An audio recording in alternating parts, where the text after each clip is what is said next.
హైదరాబాద్లో భారీ వర్షాలు కురుస్తున్నాయి. వర్షాల కారణంగా మూసీ నది ఉగ్ర రూపం దాల్చింది. మూసీ వరద కారణంగా అనేక ప్రాంతాలు జలమయమయ్యాయి.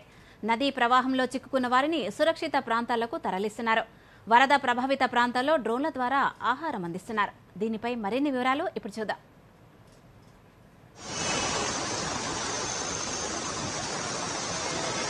హైదరాబాద్లో 2 రోజులుగా భారీ వర్షాలు కురుస్తున్నాయి.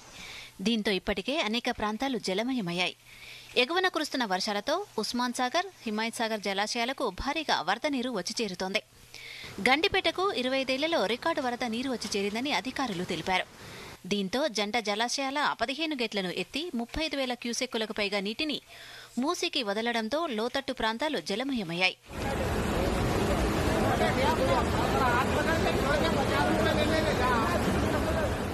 జంట జలాశయాల నుంచి భారీగా వరద మూసీలోకి వస్తుండటంతో ఉధృతంగా ప్రవహిస్తోంది. చాదర్ఘాట్, పురానాపుల్, ఎంజీబీఎస్, ముసారంపాక్ తదితర ప్రాంతాలను మూసీ వరద ముంచెత్తింది. నదిలోకి నీటి ప్రవాహం కొనసాగుతుండటంతో ఎంజీబీఎస్ ప్రాంగణంలోకి భారీగా వరద వచ్చి చేరింది. బస్టాండ్ పరిసర ప్రాంతాలు నీట మునిగాయి. దీంతో ఎంజీబీఎస్ నుంచి బస్సుల రాకపోకలను తాత్కాలికంగా నిలిపివేశారు.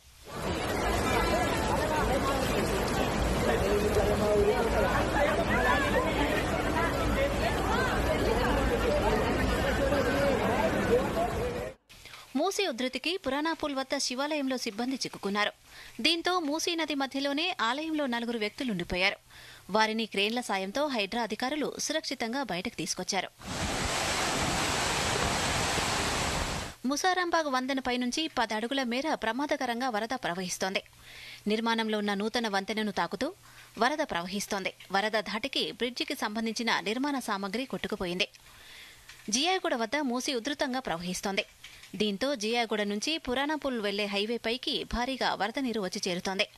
ఫలితంగా ఈ మార్గంలో రాకపోకలు నిలిచిపోయాయి. వరద ధాటికి పలు వాహనాలు, చిన్న చిన్న ఆలయాలు నీట మునిగాయి. వరద ప్రభావిత ప్రాంతాల్లోని ప్రజలను అధికారులు అప్రమత్తం చేశారు. ప్రభావిత ప్రాంతాల్లో ప్రజలను సురక్షిత ప్రాంతాలకు తరలిస్తున్నారు. రెవెన్యూ, హైడ్రా, ఎన్డీఆర్ఎఫ్, ఎస్డీఆర్ఎఫ్ రంగంలోకి దిగి సహాయక చర్యలు చేపట్టాయి.